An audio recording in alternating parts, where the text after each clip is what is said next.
So welcome back to another in the series here of my built models. If you watched the first video, you would have seen a bit of an intro, but I'm going to throw this intro onto every video so you guys know what you're looking at.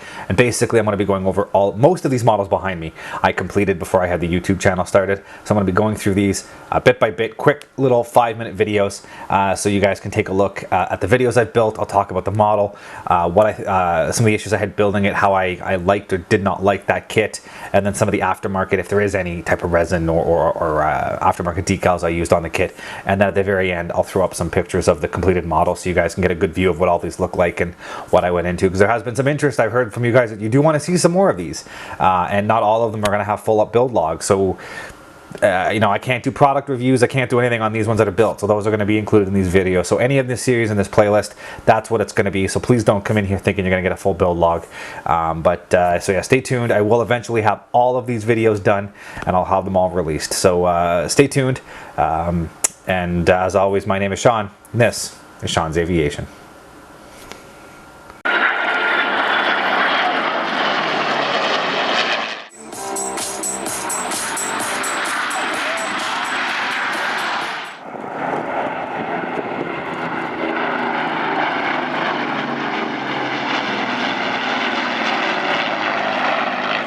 Here we are back for another one of my built model videos, and this is going to be episode 2 in my Hellcat videos.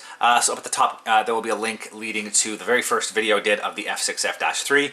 This video we're going to look at an F6f-5, which I built up as a Hellcat Mark II in the Fleet Air Arms Service of the Royal Navy. Now this, as I said, if you hadn't seen the first one, take a look at that. This kit came in a 2-kit pack. Edward released the kit with the F6f-3 and -5 and included British decals for all the different options of the Hellcat Mark I and Mark II.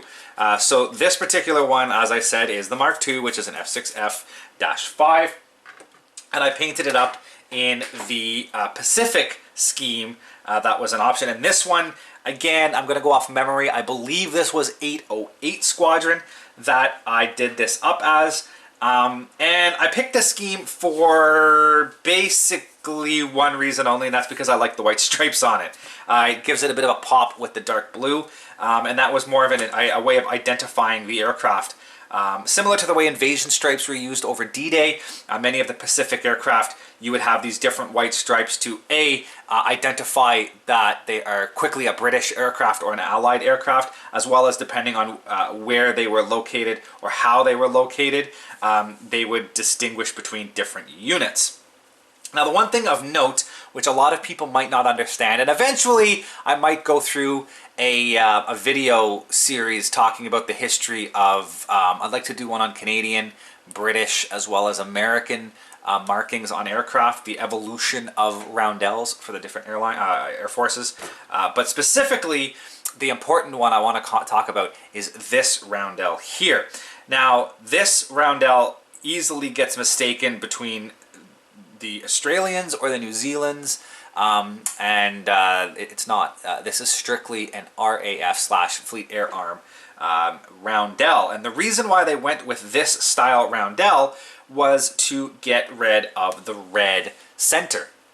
If you are in the Pacific and you are looking to shoot down a Japanese aircraft and you see a plane with a big red circle on it, you're probably going to shoot at it because it looks like a Japanese roundel from a distance. It's very hard to differentiate that red center from a distance from a British aircraft. So in the Pacific theater, relatively early on in the war, the red centers were removed from all the British roundels, and they just went with the blue and white roundel. As the war progressed, it evolved a little bit, and then, like I said, there are some variations with the Australian and the New Zealand roundels. Again, I'll probably end up talking about those in separate history videos if and when I get around to it.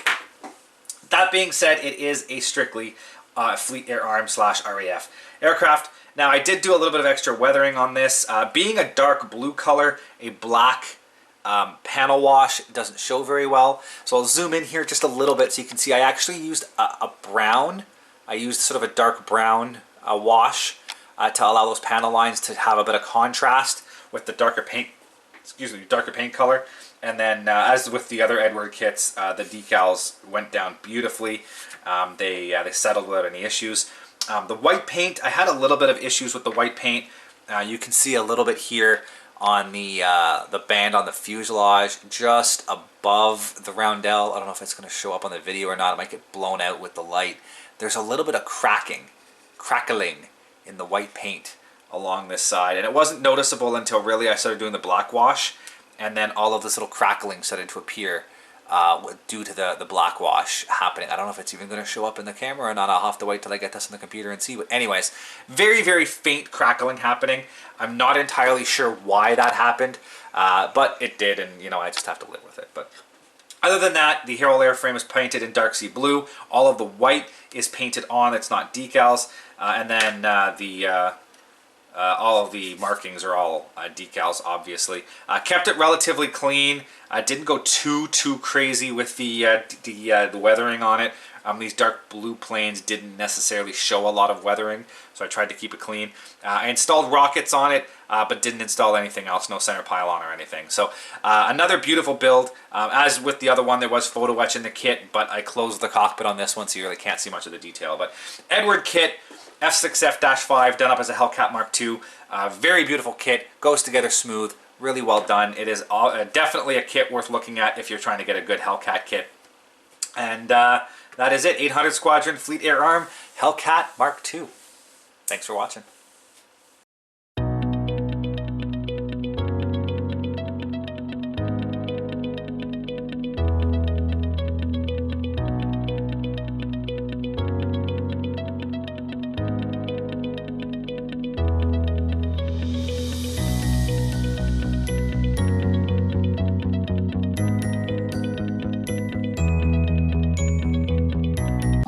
Thank you for watching, guys, and as always, if you are interested in any of the content you see, you can access my website at www.seans-aviation.com.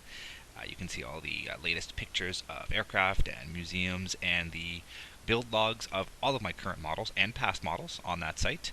And if you're interested in any of this content, please click the subscribe button here on YouTube to follow more. Thank you very much, and see you guys next time.